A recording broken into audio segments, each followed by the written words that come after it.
नमस्कार, खम्मागणी, राम राम। मरुधरा का महासमर सज चुका है और अब जब समर सज चुका है तो बहस होगी बीच बाजार। जी राजस्थान की इस खास पेशकश में आप सभी का स्वागत है। मैं हूं आपके साथ हिमाद्री शर्मा और आज हम मौजूद हैं हनुमानगढ़ में, जहां पर जनता लेगी अपने जनप्रतिनिधियों से अपने सवालों के जवाब। 5 साल का मांगेंगे रिपोर्ट कार्ड।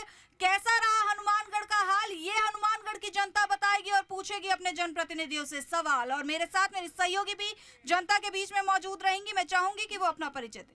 राम राम हनुमानगढ़ वासियों, और आपका बहुत बहुत स्वागत है हमारे खास प्रोग्राम बहस बीच बाजार में। ये बहुत ही स्पेशल प्रोग्राम है। इसमें देखिए कि आप देखते हैं टीवी पर जब मुद्दे होते हैं तो क्या होता है कि यहाँ पर बैठते हैं प्रवक्ता और अपनी बात कहकर चले जाते हैं, लेकिन यहाँ पर ये एक ऐसा मंच है जिस पर आप सभी को भरपूर मौका मिल रहा है, जहाँ आप अपनी बातें रख सकते हैं, अपनी बातें सही तरीके से कह सकते हैं, पूछ सकते हैं कि जो 5 साल में आपने कहा था वो कितना निभाया, जमीनी स्तर पर उसकी जो है क्या हकीकत है। ये तमाम सवालों के जवाब आज हम यहाँ पर तलाशने की कोशिश करेंगे, क्योंकि मरुधरा का महासमर पूरी तरह से सज कर तैयार है। और 25 नवंबर को क्योंकि वोटिंग होने वाली है, उस दिन आप जब वोट देंगे तो आपके जहन में क्या कुछ रहने वाला है, कौन से मुद्दे रहेंगे, तमाम मुद्दों पर आज बातचीत होगी। मैं हिमाद्री आपसे चाहूंगी जो पोडियम पर गेस्ट रहने वाले हैं उनको पहले बुलाया जाए। तो बिल्कुल देखिए, आज हनुमानगढ़ की जनता के सवाल होंगे और साथ ही जो आपके जनप्रतिनिधि हैं उनके जवाब होंगे। तो सबसे पहले मैं आपके जनप्रतिनिधियों को आपके बीच बुलाना चाहूंगी। बीजेपी से हमारे साथ हैं बीजेपी प्रत्याशी अमित साहू, और सर आप मंच पर आइए। और साथ ही हमारे साथ आम आदमी पार्टी से सचिन कौशिक मौजूद है। सर आपसे भी अनुरोध करूंगी मंच पर आइए। और साथ ही कांग्रेस के कैंडिडेट विनोद चौधरी हैं, लेकिन उनके जनप्रतिनिधि मनीष धारणिया हमारे साथ आज मौजूद रहेंगे, उन्हें भी मैं मंच पर बुलाना चाहूंगी।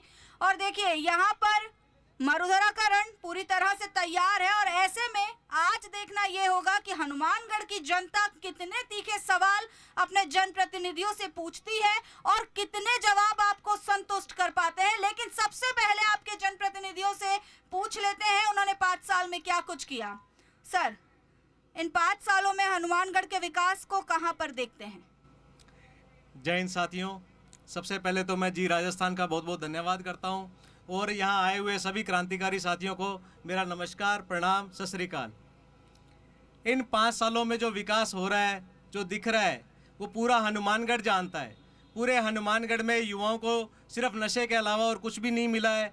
कहीं कोई रोजगार के लिए किसी ने कोई बात नहीं की है।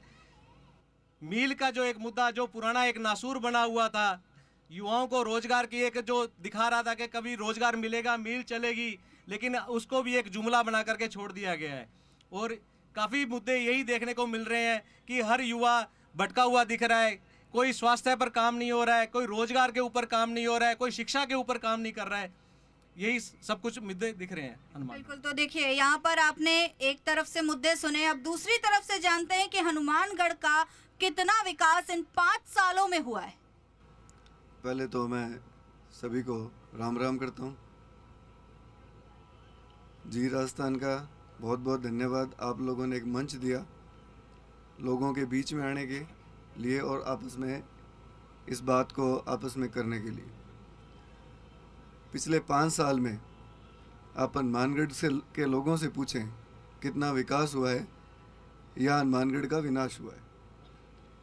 पूर्व में जो भाजपा सरकार थी उसमें जो काम हम लोगों ने शुरू किए उनके उद्घाटन करने के अलावा, या मैं ये कहूँगा कि जो शहर के विकास में 4 चांद लगाने वाली योजनाएं थी उनको बंद करने के अलावा पिछले 5 साल में ऐसा कुछ भी नहीं हुआ। आपने विपक्ष के तौर पर क्या भूमिका निभाई? हमने समय समय पर इन जो समस्याएं थी या जो काम इन्होंने बंद किए उनको उचित मंच पे उठाया, प्रदर्शन किए, धरना किया, पर जो सरकार थी उसकी हठधर्मिता के आगे हम लोग एक तरह से कह सकते हैं कि हमारे प्रयास विफल रहे। और अब चूंकि जनता परिवर्तन चाहती है और भारतीय जनता पार्टी की सरकार आ रही है, तो जो इन लोगों ने काम बंद किए थे उनको निश्चित तौर पे हम लोग शुरू करा के हनुमानगढ़ के विकास में 4 चांद लगाएंगे। देखिए, आप प्रत्याशी भी हैं, क्या रोड मैप आपका रहेगा हनुमानगढ़ के लिए? सबसे पहले तो हमारे एक हनुमानगढ़ में एक बहुत भयंकर जो समस्या है वो पेयजल की समस्या है और मूलभूत आवश्यकता भी है। पूर्ववर्ती भाजपा सरकार में 282 करोड़ की RUIDP की एक योजना हम लोगों ने शुरू की थी और उस काम को उसकी शुरुआत भी कर दी गई थी, पर जैसे ही कांग्रेस गवर्नमेंट आई इन लोगों ने उसको बंद कर दिया।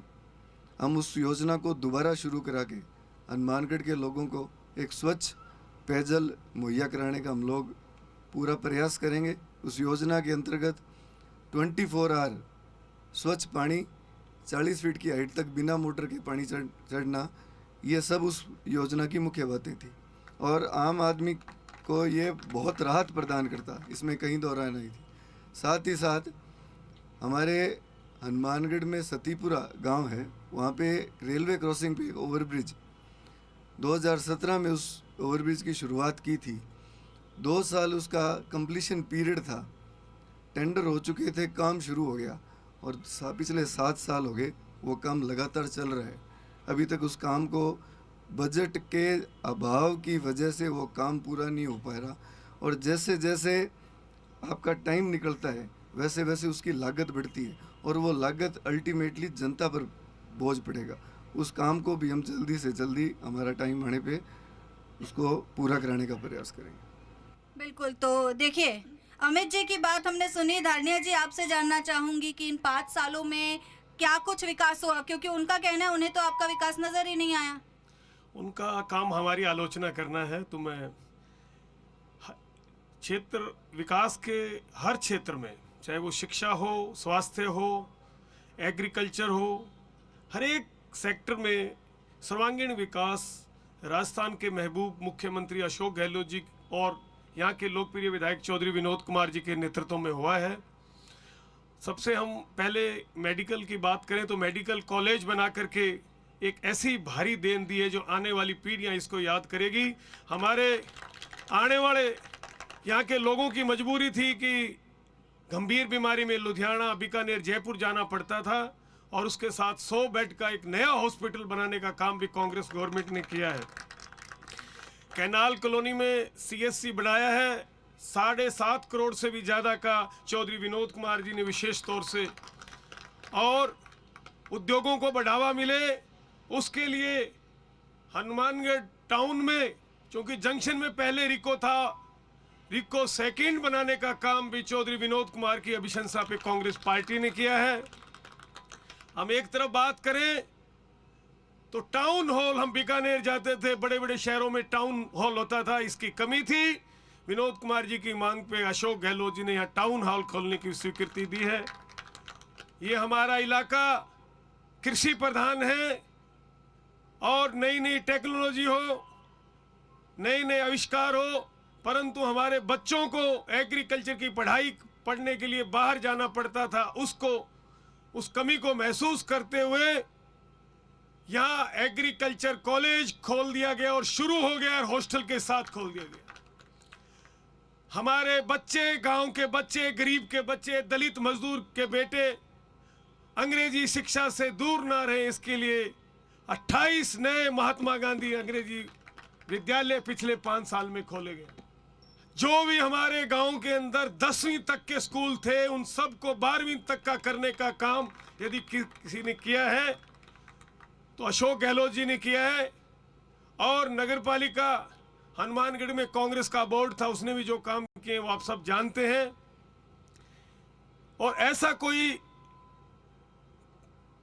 क्षेत्र नहीं रहा है जिसमें कांग्रेस ने काम नहीं किया है। और जो राज्य सरकार की योजनाएं हैं मैं उनका उल्लेख जरूर करना चाहूंगा। 25 लाख रुपए तक का गरीब का इलाज फ्री है। जब गैस सिलेंडरों की कीमत 1200-1300 रुपए पहुंच गई, गरीब झोंपड़ी में रहने वाला गृहिणी घबरा गई। अशोक गहलोत जी ने कहा चिंता करने की जरूरत नहीं, मैं 500 रुपए में सिलेंडर आपको मैं दूं। 10 लाख रुपए तक का दुर्घटना बीमा माफ किया है। और जब बिजली 100 यूनिट तक की बिजली माफ करने का काम अशोक गहलोत जी ने, कांग्रेस सरकार ने किया है। हम जिस व्यक्ति की तनख्वाह 7,000 रुपए हो, 8,000 रुपए हो, वो एक पंखे में, एक लट्टू में काम चलाता है, उससे पूछो कि 100 यूनिट बिजली माफ करने से उसको कितने हजारों हजार लोगों को बिजली, उनको कितनी राहत मिली है। और साथ ही साथ किसानों को 2000 यूनिट तक उनकी खेतों की बिजली माफ की है। और सबसे बड़ी बात, शहर के गरीबों को भी रोजगार मिले नरेगा की तौर पे इंदिरा गांधी रोजगार गारंटी योजना भी जो लागू करने का काम अशोक गहलोत जी ने किया है। दवाइयां माफ करने का काम किया है। पहले ओपीडी आईपीडी हॉस्पिटल में लगती थी, वो भी फ्री की है। और गांवों के अंदर जो 100 दिन रोजगार के थे नरेगा में, उसको बढ़ा करके 125 दिन करने का काम भी अशोक गहलोत जी। मुझे पूरा विश्वास है कि शानदार अशोक गहलोत जी का और चौधरी विनोद कुमार जी का, जिनकी वाणी शीतल कर देती है दूसरों को, इतनी मीठी वाणी के धनी, श्रेष्ठ व्यवहार के धनी चौधरी विनोद कुमार को जनता फिर से मौका देगी। देखिए, ये तो 25 तारीख को पता चलेगा कि जनता किसे मौका देगी और क्यों मौका देगी। लेकिन आप बात खुशबू जनता से करिए कि यहाँ पर जो जनप्रतिनिधियों ने अपने दावे किए हैं, उन दावों में कितनी सच्चाई है, जनता क्या कहती है, जनता क्या चाहती है। क्योंकि देखिए, तीनों जनप्रतिनिधियों को अब हम सुन चुके हैं और अब वक्त हो गया है जनता से सवाल का। बिल्कुल हिमाद्री, अब जनता से सवाल होंगे। सवाल क्या, जनता खुद जनप्रतिनिधियों से सवाल करेगी। जो तमाम दावे और वादे किए जा रहे हैं, जो आरोप प्रत्यारोप लगाया जा रहा है, ये कितने जो है इनमें कितनी हकीकत है, कितना विकास हुआ है हनुमानगढ़ का 5 साल में। जो दावे जनप्रतिनिधियों द्वारा किए जा रहे हैं, जो आरोप प्रत्यारोप किया जा रहा है, इसको आप कैसे देख रहे हैं? मैं कांग्रेस के मित्र से एक बात पूछना चाहता हूं। हनुमानगढ़ में 100 दिन आंदोलन चला अस्पताल को लेके, क्योंकि स्वास्थ्य की बात हो रही थी। 100 दिन बाद सरकार के प्रतिनिधि, जिला कलेक्टर हनुमानगढ़ और आंदोलनरत जो सब लोग थे, सबके बीच में एक समझौता हुआ। टाउन जो अस्पताल है उसमें 100 बेड नए निर्माण का और उसके ऊपर करीबन 100 करोड़ रुपए और इन्वेस्ट करने का। आज 1.5 साल से ऊपर हो गए, 1 रुपया नहीं लगा। 1 रुपया भी। अपनी बात से सरकार मुकरी, अपनी बात से कलेक्टर हनुमानगढ़ मुकरे।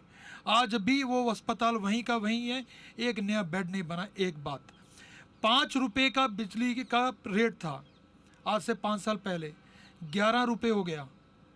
6 रुपये यूनिट रेट बढ़ाने के बाद, आप पहाड़ बनाने के बाद ऊपर से एक टोपी उतार के रख देते हैं और कहते हैं लोगों को इसमें फ़ायदा मिला।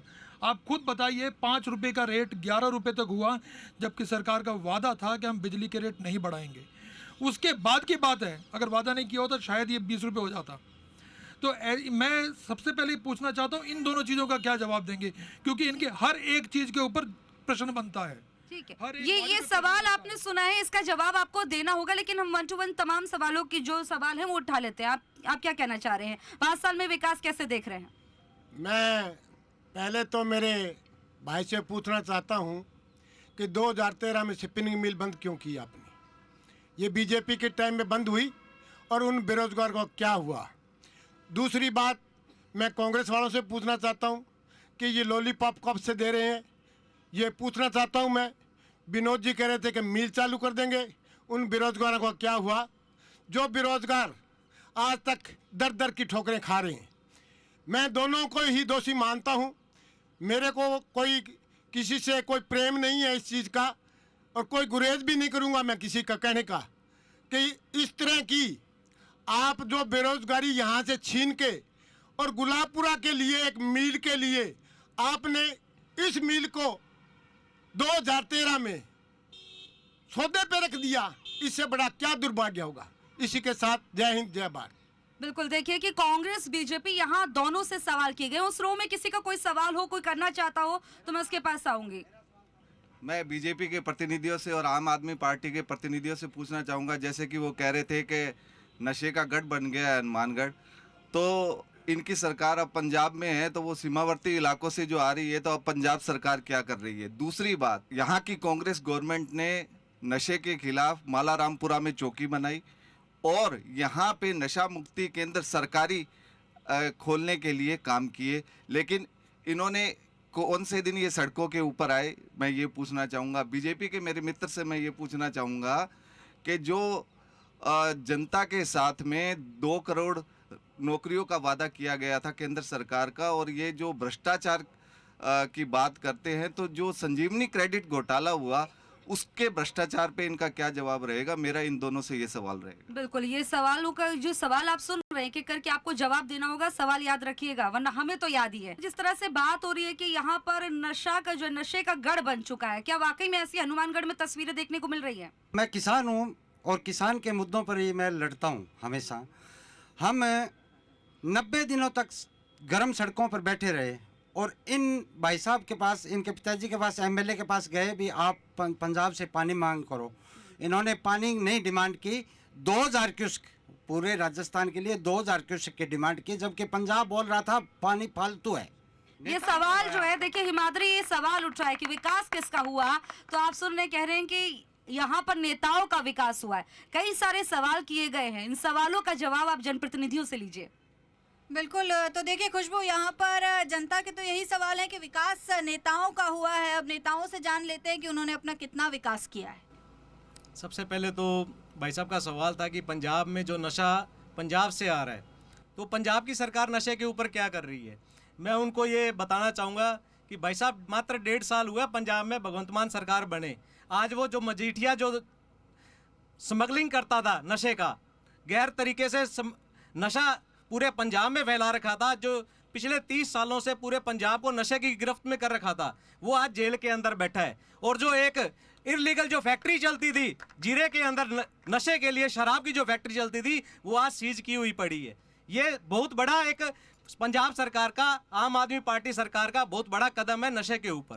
चलिए, नशे की बात हो रही है तो और भी हमारे साथ प्रतिनिधि हैं, उनसे भी जान लेते हैं। सर, नशे की रोकथाम के लिए क्या किया, क्योंकि आपके क्षेत्र का युवा ही नशे के चलते गर्त में जा रहा है। पिछले 5 साल में निश्चित तौर पे हनुमानगढ़ में नशा चरम पे है।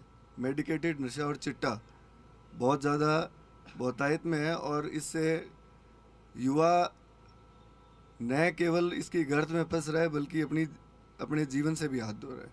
हम लोगों ने समय समय पे इसके लिए आंदोलन किए और मैं आपके मंच के माध्यम से ये इस बात की निश्चितता देता हूँ कि जैसे ही भारतीय जनता पार्टी सरकार आएगी, हनुमानगढ़ की मैं अगर बात करूं तो विदिन 3 मंथ्स हम हनुमानगढ़ को नशा मुक्त करने का पूरा आश्वासन देते हैं। ये आपके मंच के माध्यम से मैं छाती ठोक के बात कर रहा हूँ। चलिए, धारणिया जी से जवाब ले लेते हैं। सर, अमित जी का तो कहना है कि आपने कुछ किया ही नहीं। अब आपने कुछ किया नहीं, इस वजह से नशे की गर्त में हनुमानगढ़ जा रहा है। क्यों नहीं किया 5 साल तक कुछ? हमारे युवा नशों से दूर रहे, ये सब हम सबकी प्राथमिकता होनी चाहिए। और ये जहाँ तक नशे रोकने की बात है, पुलिस में स्टाफ बढ़ाया गया है। विभिन्न सबसे ज़्यादा एनडीपीएस के अंदर जो कार्रवाई हुई है हनुमानगढ़ ज़िले में, सबसे ज़्यादा हुई है तो हनुमानगढ़ ज़िले में हुई है, गंगानगर ज़िले में हुई है। माला रामपुरे में नया पुलिस चौकी एक नारकोटिक्स रोकने के लिए बनाई गई है। और अशोक गहलोत जी पूर्ण गांधीवादी हैं और पूर्णतया वो नशा के विरोधी हैं। और हम सब कांग्रेस संकल्पबद्ध है कि आने वाले समय में कांग्रेस की सरकार फिर बनती है तो नशों के खिलाफ कड़े कदम उठाए जाएंगे। देखिए, आम आदमी पार्टी की तरफ से काफी आवाज बुलंद की जा रही है। देखिए, 5 सालों में आपने इसमें इतनी आवाज बुलंद नहीं की होगी जितनी अभी इलेक्शन से पहले कर रहे हैं। अभी नकली केजरीवाल बनने की कोशिश जो की जा रही है, 100 यूनिट फ्री है, बिजली का बिल 0 आ रहा है। अभी लेटेस्ट के जो बिल आए हैं, मैं पूरी जनता से पूछता हूँ, 4 गुना बिजली के बिल आए हैं। सर, नशे से बिजली पे शिफ्ट हो गया। अरे मैं अभी उनकी बात का जवाब दे रहा हूँ ना, जो कह रहे हैं कि बिजली के बिल 0 आ रहे हैं। नकली केजरीवाल बनने की कोशिश की जा रही है। नकली केजरीवाल बनने से कभी भी, सत्ता परिवर्तन करने से कभी भी आम आदमी का भला नहीं होगा। आम आदमी का भला तभी होगा जब दिल से जनता के लिए वो काम करेगा, एक ईमानदार सरकार की तरह काम करेगा। नकली केजरीवाल तो बनके बहुत घूम रहे हैं। 100 यूनिट फ्री कर दी। आप अभी का बिल उठा करके देख लीजिए, सबके 4-4 गुना बिजली के बिल एक्स्ट्रा आए हैं सभी के। अभी कल ही हमने बिजली के दफ्तर गए हुए थे, तो वहाँ बिल्कुल असली है। पंजाब में जाकर के पूछिए, पंजाब में जाकर के पूछिए कितना बिल आ रहा है। 90% जनता का 0 बिल आ रहा है, 0। देखिए सर, आप मुस्कुरा रहे हैं बीच में, आपने बातें सुनी यहाँ पर, क्या कहेंगे? इन दोनों को बहस करने तो मैं तो सुन ही रहा हूँ इनकी, और क्या कहूँगा। आपका क्या ओपिनियन, क्या कहेंगे? इनके बहस का क्या लबोलुबाब क्या है? देखिए, इसमें कहीं दो राय नहीं कि बिजली के जो बिल इन्होंने शुरू में जो मुफ्त बिजली का लॉलीपॉप दिया और जो अंत में लास्ट में बिजली के बिल आए वो भारी भरकम आए, चाहे वो आप ऑडिट के नाम पर बिजली के बिल आए या कोई क्या पुराने बिल आ गए आपके, इस तरह से आए, वो भारी भरकम बिजली के बिल आए। ये कह रहे हैं कि हम लोगों ने सिलेंडर सस्ती किए, राशन किट बांटी, तो आपको लास्ट में ये चीज़ें क्यों याद आती हैं? महीना 2 महीना पहले आप शुरू में कर लेते ना, आपके पास 60 महीने थे, 60 महीने से आप शुरू करते, बिजली भी फ्री देते, आप सिलेंडर भी फ्री देते। आप लोगों ने जो 10 दिन में हनुमानगढ़ में इनके राष्ट्रीय अध्यक्ष ने 10 दिन में कर्जा माफ़ी गिनती गिन के, हनुमानगढ़ में आए थे राष्ट्रीय अध्यक्ष आदरणीय राहुल जी, उन्होंने गिनती गिन के 10 तक गिना था और 10 दिन में कर्जा माफ़ी की बात की थी, और वो कहाँ गई? युवाओं को आप लोगों ने 3500 रुपये बेरोज़गारी भत्ता देने की बात कही थी, वो कहाँ गई? पेपर लीक हो रहे हैं, जो अपने बेरोज़गार हैं वो इतनी मुश्किल से तैयारी करके और पेपर देने जाते हैं, और जब पेपर दे के बाहर निकलते हैं तो मैसेज आता है आपका पर्चा निरस्त हो गया क्योंकि पेपर लीक हो गया। ये लीक सरकार थी, होटलों में बैठी रही, अपने आप को बचाने के लिए आपस की लड़ाई में रहे, इसके अलावा इन्होंने कुछ नहीं किया। तो देखिए, यहाँ पर हमने सुना बहुत सारे सवाल जनता के हैं, जनप्रतिनिधियों के जवाब देते भी नहीं बन रहे हैं, और ऐसे में जनता अभी और सवाल पूछेगी। अब बात होगी शिक्षा पर,